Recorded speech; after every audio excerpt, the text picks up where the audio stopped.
while the band is changing, this next piece, I heard while I was at a conducting clinic one day, and it is just a very interesting piece in the way that it begins. You don't hear a lot of music that you're about to hear sound like this. We call it aleatoric, or chant music. And what that means is we have some basic kind of things going on underneath, but then the way that the instrumentalist plays the pitch or plays their note, it's not written down. It will sound different each time. Every time you rehearse this, it will sound different. And it really creates this beautiful tone color, this beautiful sense of wonder. And this piece was written for a wind ensemble in Japan when they were touring. And it was dedicated to the survivors, or dedicated to the people of Hiroshima for the time of the bomb. And it was a very meaningful piece. The composer, or the conductor who requested that it be written, was sitting in a hotel on their tour and was seeing the sun rising in the sky, and all of a sudden came up out of the horizon, a big huge blaze of fire came, and he described this. It's just gorgeous. And so the beginning, this aleatoric section, is the dawn starting, and then all of a sudden you hear the sun rise. And so this is Morning Alleluias on a Winter Solstice.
do is give everyone in the band an opportunity to play every part. In the trumpet, in the clarinet especially, you have a lot of different people, and we have like maybe 3 different parts or 4 different parts that are played in that section. And I like to rotate them so younger players have a chance to play the difficult or the higher parts. It just helps to develop a more solid section amongst the players. So that's what I would say.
Our narrator, ladies and gentlemen.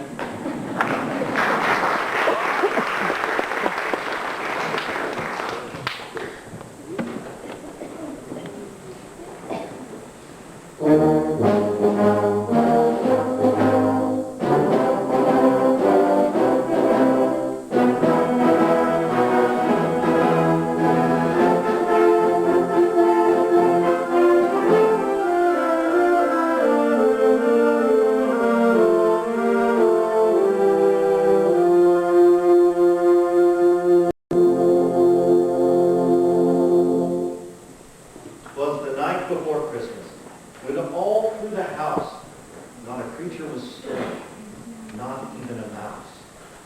The stockings were hung by the chimney with care, in hope that St. Nicholas soon would be there.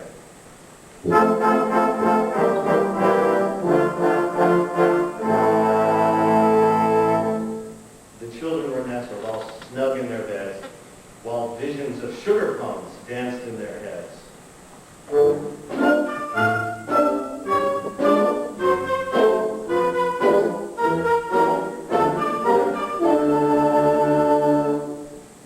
And Mama in her kerchief, and I in my cap, had just settled our brains for a long winter's nap.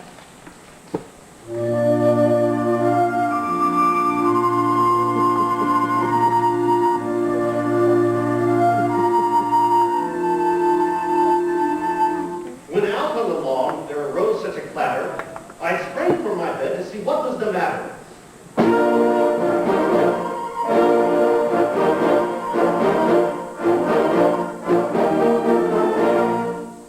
Away to the window I flew like a flash, tore open the shutters, and threw up the sash.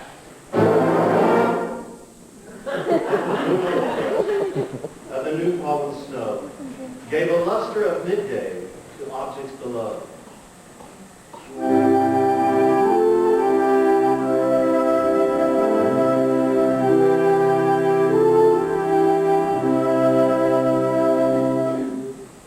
What to my wondering eye should appear but a miniature sleigh and 8 tiny reindeer.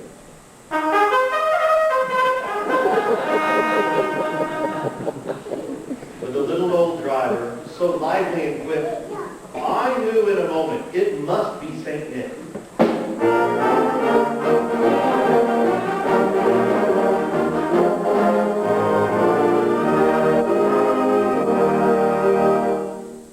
More rapid than eagles, his coursers they came, and he whistled and shouted and called them by name. Now Dasher, now Dancer, now Prancer and Vixen, on Comet, on Cupid, on Donner and Blitzen.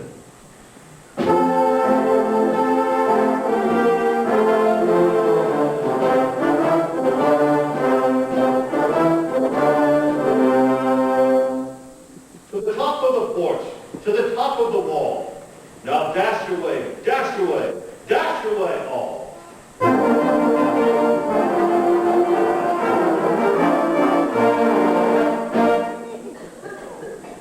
As dry leaves that before the wild hurricane fly, when they meet an obstacle mount to the sky.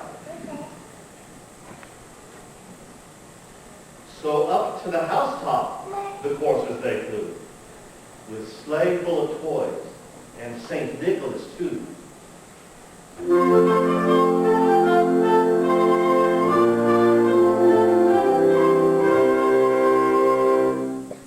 And then in a twinkling, I heard on the roof the prancing and pawing of each little hoof.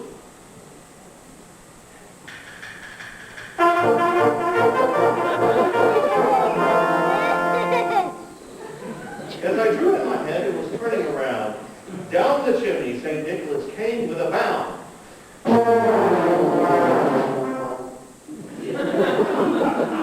He was dressed all in fur, from his head to his foot, and his clothes were all tarnished with ashes and soot.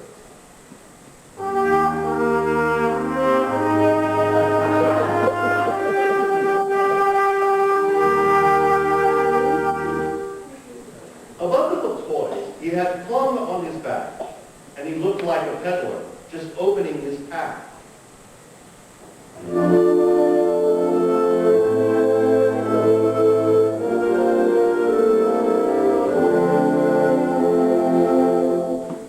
His eyes, how they twinkled.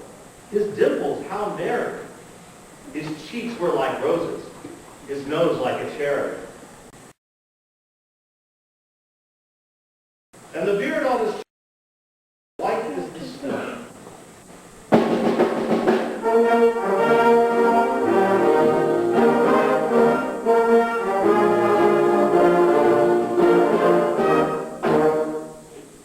The stump of a pipe he held tight in his teeth, and the smoke it encircled his head like a reed. He had a broad face and a little round belly that shook when he laughed like a bowl full of jelly. He was chubby and plump, a right jolly old elf, and I laughed when I saw him, in spite of myself. A wink of his eye and a twist of his head soon gave me to know I had nothing to dread.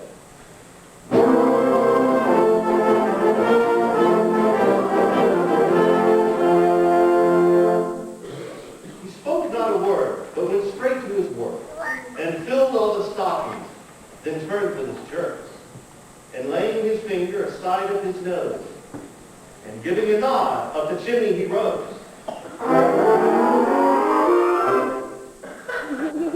He sprang to his sled, to his team gave a whistle, and away they all flew, like the down of a thistle.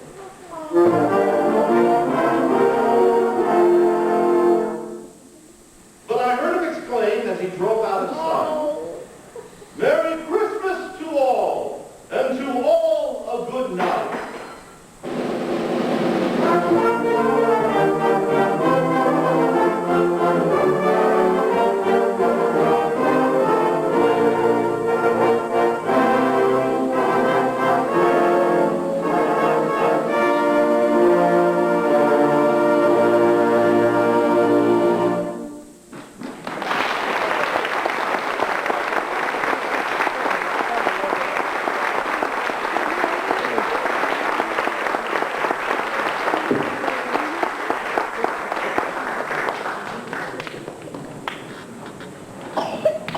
Chris doesn't know this is not, so this is really going to stress him.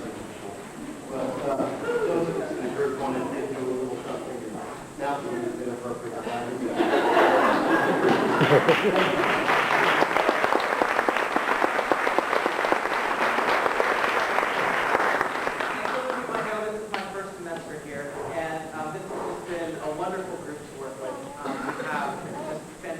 People, they're great musicians, as well as wonderful, fine human beings.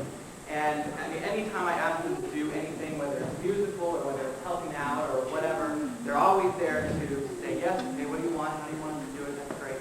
And I just really appreciate their willingness to work and it's paying off. I mean, from where we started the beginning of the semester till now, it's just wonderful. You know, so many wonderful, well, I have a lot of great ideas about music for next semester, so I'm really excited. I hope that you will come back and come to more concerts and bring more friends and invite people and come play in the band yourself if you'd like. So I'd also like to thank Mr. Stubbs, our department chair, our Dean of Fine Arts. He and the person who's off here, Dr. Miller, have just been a wonderful help to me and have really supported what we're doing here with the band. So I'd like to thank them. And thank you all for coming. Here's our last piece.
Thank you.